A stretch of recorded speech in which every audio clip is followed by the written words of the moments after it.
नमस्कार दोस्तों, D Y motivation में आपका स्वागत है। आप सभी का आज की इस खास लाइव क्लास में बहुत बहुत स्वागत है।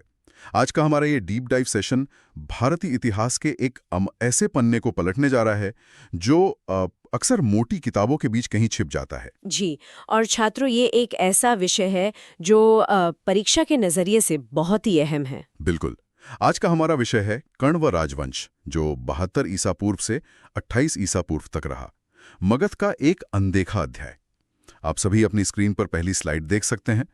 जरा इस दृश्य की कल्पना कीजिए दोस्तों। हाँ, भारत के नक्शे के बीचों बीच वो सुनहरा सिंहासन। बिल्कुल, भारत के विशाल नक्शे के बीच एक बेहद खूबसूरत सुनहरा सिंहासन रखा है और उसके ठीक बगल में एक प्राचीन भोजपत्र खुला है। यह सिंहासन उस महान मगध सत्ता का प्रतीक है जिस पर कभी मौर्यों का राज था और फिर शुंग वंश का, और उसके बाद आए हमारे आज के अध्ययन के विषय कण्व शासक। और अगर हम इस दृश्य को एक गहरे ऐतिहासिक नज़रिए से देखें ना, तो ये कालखंड सच में बहुत दिलचस्प है। आज की इस क्लास में हम 12 विस्तृत स्लाइड्स के माध्यम से इस पूरे राजवंश का गहराई से विश्लेषण करेंगे। एकदम सही। हम इनके इतिहास और शासकों को बारीकी से समझेंगे। जी। छात्रों के लिए यहाँ एग्जाम अलर्ट है, जिसे तुरंत नोट कर लेना चाहिए। ये राजवंश शुंग वंश के ठीक बाद और सातवाहन वंश के उदय से ठीक पहले आया था। भले ही कण्वों का ये कालखंड बहुत छोटा सा था, लेकिन प्राचीन भारतीय इतिहास में इसकी भूमिका बहुत अहम है। ये तो मतलब किसी सीरीज के उस छोटे लेकिन जरूरी सीजन जैसा है जो पूरी कहानी का रुख ही बदल देता है। चलिए इस उथल पुथल को बारीकी से समझते हैं। अब चलते हैं अगले पेज स्लाइड पर। तो छात्रों, दूसरी स्लाइड में जो चित्र है वो बहुत ही प्रतीकात्मक है। हाँ दोस्तों, स्लाइड में आप एक टूटता हुआ अशोक स्तंभ देख सकते हैं।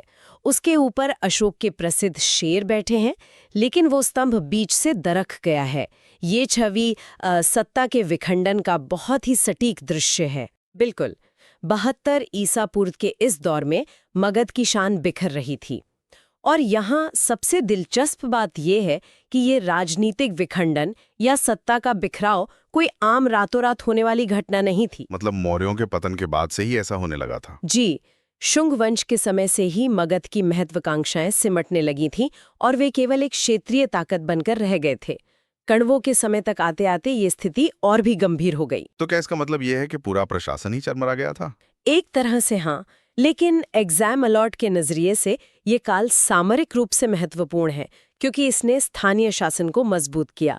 और सबसे बड़ी बात, शुंगों द्वारा शुरू किया गया वैदिक पुनरुत्थान इस दौर में भी जारी रहा और वैदिक परंपराओं को संरक्षित रखा गया। अरे मतलब राजनीतिक ढांचा कमजोर हो रहा था, लेकिन सांस्कृतिक जड़ें गिलिशी हो रही थी। इस अजीब विरोधाभास को और करीब से देखने के लिए अब चलते हैं अगले पेज स्लाइड पर। अब यहाँ से हमारी कहानी में एक बहुत ही रोमांचक मोड़ आता है। बिल्कुल दोस्तों, स्लाइड 3 का दृश्य देखिए। एक लाल मखमली कपड़े पर राजसी मुकुट रखा है और उसके बगल में एक खून से सना हुआ खंजर है। ये दृश्य एक अमर रक्तरंजित शुरुआत का गवाह है, एक ऐसा आंतरिक तख्ता पलट जिसने मगध की गद्दी को बदल दिया। जी, 72 ईसा पूर्व में शुंग सम्राट देवभूति की बहुत बेरहमी से हत्या कर दी गई थी। और ये हत्या किसी बाहरी दुश्मन ने नहीं, बल्कि उसी के मंत्री ने की थी ना। बिल्कुल सही कहा आपने। इस तख्ता पलट के पीछे का षड्यंत्र देवभूति के ही अपने मंत्री यानी अमात्य वासुदेव ने रचा था। इसका बहुत ही प्रामाणिक स्रोत हमें बाण भट्ट के हर्षचरित में मिलता है। मतलब बाण भट्ट ने इस पूरी घटना को विस्तार से लिखा है। जी, उसमें स्पष्ट लिखा है कि वासुदेव ने दासी के वेश में हत्यारे भेजकर ये षड्यंत्र रचा था। और छात्रों, यहाँ ध्यान दें कि एग्जाम अलर्ट के अनुसार यही वासुदेव नए कण्व राजवंश का संस्थापक था, जो कि एक ब्राह्मण था और कण्व ऋषि गोत्र से आता था। ये तो राजनीति के उस कड़वे सच को दिखाता है कि जब राजा विलासिता में डूब जाता है तो रक्षक ही भक्षक बन जाते हैं। इस सनसनीखेज शुरुआत के बाद आगे क्या हुआ, ये जानने के लिए अब चलते हैं अगली पेज स्लाइड पर। चौथी स्लाइड पर आप जो घटती ऊंचाई वाले 4 स्तंभ देख रहे हैं, वो सत्ता के सिकुड़ने का संकेत है। हाँ दोस्तों, और साथ ही एक रेत घड़ी भी है जो समय के तेजी से फिसलने का प्रतीक है। सोचिए, इतना बड़ा मगध साम्राज्य और कण्वों का कुल शासन केवल 45 वर्ष चला, 72 ईसा पूर्व से 28 ईसा पूर्व तक। जी, केवल 45 वर्ष। इन 4 स्तंभों का मतलब है इस वंश के कुल 4 शासक। पहले थे संस्थापक वासुदेव, जिन्होंने 9 वर्ष राज किया। दूसरे शासक थे भूमिमित्र, जिन्होंने सबसे अधिक समय यानी 14 वर्ष तक शासन किया। और तीसरे शासक नारायण थी ना? बिल्कुल, नारायण का कार्यकाल 12 वर्ष रहा और चौथे और अंतिम शासक थे सुषमन, जो 10 वर्ष तक गद्दी पर रहे। यहाँ एग्जाम अलर्ट पर खास ध्यान दे छात्रों। भूमिमित्र के सिक्के हमें पांचाल क्षेत्र से मिले हैं।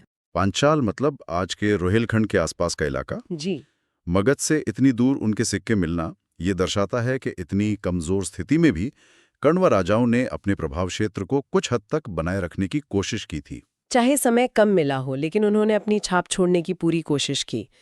इस साम्राज्य की भौगोलिक सीमाएं आखिर कहाँ तक थीं, इसे समझने के लिए अब चलते हैं अगले पेज स्लाइड पर। तो छात्रों, 5वीं स्लाइड हमारे सामने है, जो इस सिकुड़ते हुए साम्राज्य की तस्वीर साफ करती है। हाँ, भारत के नक्शे पर दो चमकते हुए बिंदु पाटलिपुत्र और विदिशा को आपस में जोड़ रहे हैं, लेकिन नक्शे में उत्तर पश्चिम दिशा में एक यूनानी हेलमेट की तस्वीर भी है, जो बहुत कुछ बयां कर रही है। बिल्कुल, यह सिकुड़ते मगध साम्राज्य का बहुत ही स्पष्ट विश्लेषण है। कण्वों की मुख्य राजधानी पाटलिपुत्र थी और दूसरी राजधानी विदिशा थी। मतलब उनका प्रभाव क्षेत्र केवल बिहार और पूर्वी यूपी तक ही सीमित रह गया था। जी। बिहार, पूर्वी यूपी और मध्य भारत के कुछ हिस्से। और जो यूनानी हेलमेट आप देख रहे हैं, वो इंडो ग्रीक आक्रमणकारियों का प्रतीक है। उत्तर पश्चिम यानी पंजाब और सीमांत क्षेत्र पूरी तरह से यूनानियों के पास जा चुका था। ये तो सच में सत्ता के विकेंद्रीकरण का एक बहुत बड़ा उदाहरण है। जी, ये काल पूरी तरह से राजनैतिक विकेंद्रीकरण का था। सत्ता अब किसी एक मजबूत केंद्र से नहीं चल रही थी। ये बिल्कुल वैसा ही है जैसे कोई बड़ी कंपनी सिकुड़कर सिर्फ 2-3 शहरों तक सिमट जाए। इस ढीले पड़ते प्रशासन को और गहराई से समझने के लिए अब चलते हैं अगले पेज स्लाइड पर। शासन व्यवस्था की हकीकत समझने के लिए छठी स्लाइड का ये ग्राफिक बहुत महत्वपूर्ण है। दोस्तों, इसमें कुछ लोहे के गियर्स और जंजीरें आपस में जुड़ी हुई हैं, लेकिन ध्यान से देखें तो कुछ गियर्स टूटे हुए हैं। ये एक ढीले पड़ते तंत्र और कमजोर होती केंद्रीय सत्ता का प्रतीक है। जी, और यहाँ छात्रों के मन में अक्सर सवाल आता है कि क्या ये एक सख्त साम्राज्य था या महज एक परिसंघ यानी कॉन्फेडरेशन। तो इसका जवाब हमें उस समय की मुद्रा प्रणाली से मिलता है। राइट। मगध का जो मुद्रा एकाधिकार था, वह पूरी तरह से समाप्त हो चुका था।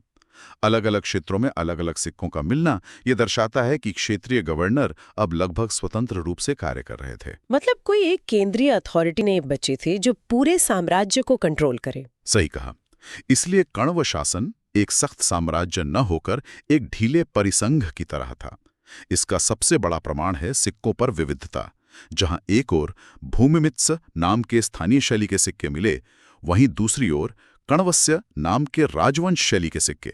मतलब ब्रांच मैनेजरों ने भी अपने नाम के सिक्के छाप दिए थे। इन सिक्कों की कहानी इतिहास के बारे में और क्या बताती है, ये जानने के लिए अब चलते हैं अगले पेज स्लाइड पर। 7वीं स्लाइड पूरी तरह से इतिहास के गवाहों यानी सिक्कों पर आधारित है। हाँ दोस्तों, सिक्कों पर रखे इस मैग्नीफाइंग ग्लास को देखिए। इसमें साफ साफ भूमिमित्र और कण्वस्य लिखा हुआ दिख रहा है। ये धातु के छोटे टुकड़े उस समय का पूरा आईना है। जी, ये मुख्य रूप से तांबे के सिक्के हैं और इनका ऐतिहासिक महत्व बहुत ज्यादा है।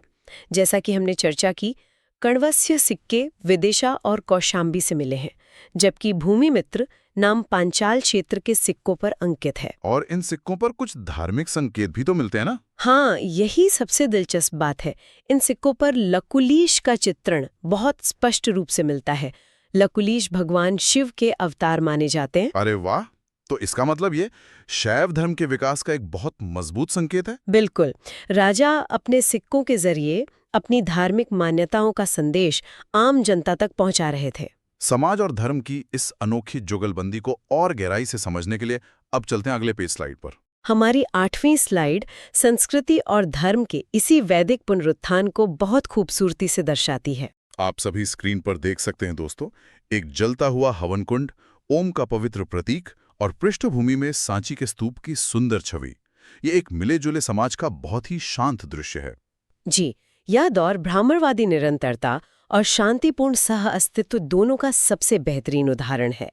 कण्व शासक ब्राह्मण थे, तो उन्होंने अश्वमेध जैसे वैदिक यज्ञों को पूरा संरक्षण दिया। और जहां तक मुझे याद है, प्रशासनिक कार्यों में भी संस्कृत भाषा का प्रयोग फिर से बढ़ने लगा था। बिल्कुल, लेकिन यहाँ सबसे बड़ी बात यह है कि अपनी मान्यताओं के बावजूद बौद्ध और जैन धर्म के साथ उनका शांतिपूर्ण सह अस्तित्व बना रहा। सांची के स्तूप का विकास इसका सबसे बड़ा सबूत है।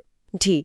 और छात्रों, यहाँ एग्जाम अलर्ट नोट करें। भाषाई समन्वय का सबसे बड़ा सबूत यह है कि कई महत्वपूर्ण बौद्ध ग्रंथ पहली बार इसी काल में संस्कृत में रचे गए। ये सच में भारत की समावेशी संस्कृति का प्रतीक है। लेकिन हर कहानी का एक अंत जरूर होता है। कण्वों का अंत कैसे हुआ, ये देखने के लिए अब चलते हैं अगले पेज स्लाइड पर। 28 ईसा पूर्व, यह वो साल था जब कण्व वंश का हमेशा के लिए अंत हो गया। नवी स्लाइड का दृश्य बहुत ही नाटकीय है दोस्तों। एक टूटता हुआ रथ का पहिया और उसी के साथ एक सुनहरी मोहर भी बीच से दरक गई है। सत्ता के पतन का ये बहुत ही दुखद दृश्य है। और ये उत्तर से दक्षिण की ओर सत्ता परिवर्तन की एक बहुत ऐतिहासिक घटना थी। कण्व वंश के अंतिम राजा सुष्मन की हत्या सिमुक नाम के शासक ने कर दी थी। सिमुक ये वही है ना जिसने सातवाहन वंश की स्थापना की? बिल्कुल सही। सिमुक ने नए सातवाहन वंश की नींव रखी। और एग्जाम अलर्ट के लिए याद रखें कि हमारे पुराणों में इसी सिमुक को बलिपुच्छ भी कहा गया है। तो इसका परिणाम यह हुआ कि मगध का पूरी तरह पतन हो गया। जी, मगध यानी पाटलिपुत्र का पतन हुआ और सत्ता का गुरुत्वाकर्षण दक्कन के पठारों यानी प्रतिष्ठान की ओर स्थानांतरित हो गया। पाटलिपुत्र अपनी चमक खो रहा था। लेकिन तो क्या मगध तुरंत सातवाहनों के कब्जे में आ गया? इस रहस्य को सुलझाने के लिए अब चलते हैं अगले पेज स्लाइड पर। है फहराते झंडे और धूल उड़ाती घुड़सवार सेना की तस्वीर है। तो एक्सपर्ट महोदया, क्या सुष्मन को मारते ही सातवाहनों ने मगध पर कब्जा कर लिया था? नहीं, ऐसा बिल्कुल नहीं हुआ। प्राचीन भारत की राजनीति में ऐसे अनिश्चित समय को शक्ति शून्यता या पावर वैक्यूम कहा जाता है। तो इस सत्ता के शून्य को किसने भरा? कौशंबी के मित्र वंश ने इस खाली जगह का फायदा उठाया और मगध पर अपना वर्चस्व बना लिया। अच्छा, मित्रवंश। और क्या उनका राज वहां लंबा चला? जी नहीं, बाद में उन्हें विदेशी आक्रांताओं यानी शकों ने वहां से विस्थापित कर दिया। एग्जाम अलर्ट के नजरिए से ये बहुत स्पष्ट संकेत था कि मगध की केंद्रीय सत्ता का अब पूर्ण रूप से पतन हो चुका था। मगध जो कभी अभेद्य किला था, वो अब छोटे शासकों और शकों के बीच बढ़ गया था। चलिए छात्रों, अब वक्त है ये जांचने का कि हमने आज क्या क्या सीखा। अपने हथियारों को धार देने के लिए अब चलते हैं अगले पेज स्लाइड पर। आज शुरू होता है हमारा रैपिड फायर रिवीजन। 11वीं स्लाइड पर 4 महत्वपूर्ण प्रश्न दिए गए हैं जो A, B, C और D ब्लॉक्स में हैं। छात्रों, ये वो प्रश्न हैं जो अक्सर परीक्षाओं में आते हैं। तो क्या आप तैयार हैं? बिल्कुल, मैं एकदम तैयार हूँ। तो पहला प्रश्न ब्लॉक ए में, किस ग्रंथ में देवभूति की हत्या का विस्तृत वर्णन है? इसका सटीक उत्तर है बाणभट्ट द्वारा रचित हर्षचरित। बहुत खूब। अब ब्लॉक बी का प्रश्न, हमारे पुराणों में बलिपुच्छ किसे कहा गया है? बलिपुच्छ दरअसल सातवाहन वंश के संस्थापक सिमुक का ही दूसरा नाम है। एकदम सही। अब सवाल नंबर 3, ब्लॉक सी में, भूमिमित्र के सिक्के मुख्य रूप से कहाँ मिले हैं? ये सिक्के मुख्य रूप से पांचाल क्षेत्र से प्राप्त हुए हैं, जो उनके प्रभाव को दर्शाता है। और आज का आखिरी सवाल ब्लॉक डी, कण्वों के बाद मगध पर किसने अपना वर्चस्व बनाया? उस पावर वैक्यूम को सबसे पहले कौशांबी के मित्र वंश ने भरा था। क्या बात है, एकदम सटीक जवाब। मुझे यकीन है छात्रों ने इन सवालों को अच्छे से याद कर लिया होगा। अब आज की इस क्लास को समेटने का वक्त है। इसके लिए अब चलते हैं अगले पेज स्लाइड पर। तो छात्रों, ये है हमारी आज की आखिरी स्लाइड, टॉपर्स रिवीजन। दोस्तों, स्क्रीन पर आप DY मोटिवेशन के लोगों के साथ एक चमकती हुई किताब देख सकते हैं। आज के सेशन का पूरा निचोड़ इन 4 बिंदुओं में है। पहला, इसके संस्थापक थे वसुदेव और अंतिम शासक सुष्मन। दूसरा, ये कालखंड 72 ईसा पूर्व से 28 ईसा पूर्व यानी केवल 45 वर्ष रहा। जी। और तीसरा अहम बिंदु है इनके तांबे के सिक्के जिन पर कण्वस्य और भूमिमित्तस लिखा है। और चौथा बिंदु है इतिहास के स्रोत, जो कि मुख्य रूप से बाणभट्ट का हर्षचरित और पुराण है। बिल्कुल, इन 4 बिंदुओं को आप सभी को अच्छे से याद रखना है। और क्लास खत्म करने से पहले छात्रों, मैं आपको एक गहरे विचार के साथ छोड़ना चाहूंगी। कण्व वंश ने मात्र 45 वर्ष शासन किया, जो इतिहास के पन्नों में एक पलक झपकने जैसा है। फिर भी उन्होंने एक ऐसे पुल का काम किया जिसने उत्तर की शक्ति को दक्षिण यानी सातवाहनों तक पहुंचाया। सोचने वाली बात यह है कि इतिहास में अक्सर सबसे छोटे राजवंश ही सबसे बड़े बदलावों की नींव क्यों रखते हैं। वाकई ये एक बहुत ही गहरा और विचारणीय प्रश्न है। इतिहास सिर्फ तारीखें नहीं हैं, ये हमारे आज और कल का आईना है। उम्मीद है आज की क्लास ने आपको एक नई दिशा दी होगी। अगर आपको हमारा प्रयास अच्छा लगा तो वीडियो को लाइक और सब्सक्राइब जरूर करें। ये हमें आपके लिए और बेहतर कंटेंट बनाने का मोटिवेशन देता है। धन्यवाद।